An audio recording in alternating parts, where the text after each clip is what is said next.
দেশের রাজনৈতিক পট পরিবর্তনের ফলে বেশ বিপদে আছেন সাকিব আল হাসান।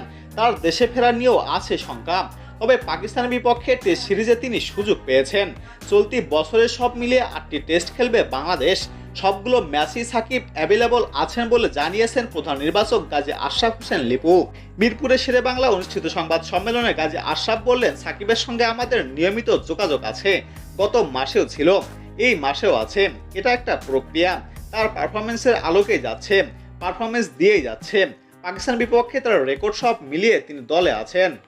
সাকিবের সঙ্গে আলোচনার ব্যাপারে প্রধান নির্বাচক আরো বলেন, জিম্বাবুয়ে সিরিজের আগে তার সঙ্গে আমাদের সভা হয়েছিল, কারণ সামনে অনেকগুলো টেস্ট যেখানে তাকে পাওয়া নিয়ে কথা হয়েছিল। আর তখন তিনি আশ্বস্ত করেছিলেন এই পরিস্থিতি আবার আমাকে এটা জানাতে হয়েছে, শুধু ফোনই না, ইমেইলও আদান প্রদান হয়েছে তিনি অ্যাভেলেবল থাকবেন কিনা।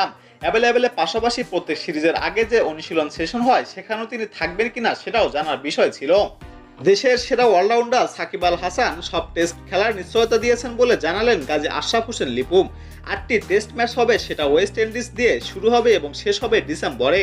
সবগুলোতে তিনি অ্যাভেলেবল থাকবেন এবং তিনি নিয়মিত অনুশীলন সেশনও থাকবেন। হ্যাঁ, অনুশীলন সেশনে সব খেলোয়াড় বিদেশি কর্মকর্তাদের নিরাপত্তা ইস্যু থাকে, এটা নিশ্চিত করতে হবে। নির্বাচনের ক্ষেত্রে আমরা ভেবেছি অনেক ইস্যু ছিল। খেলার বাহিরে তিনি রাজনৈতিক ব্যক্তিত্ব ছিলেন, কারণ নির্বাচন হয়েছে তার মেধার ক্ষেত্রে, আর মেধার জায়গাটা সসম্মত রেখেছি। আগামীতেও আমি মনে করি মেধাকে গুরুত্ব দিতে পারবে সাকিব।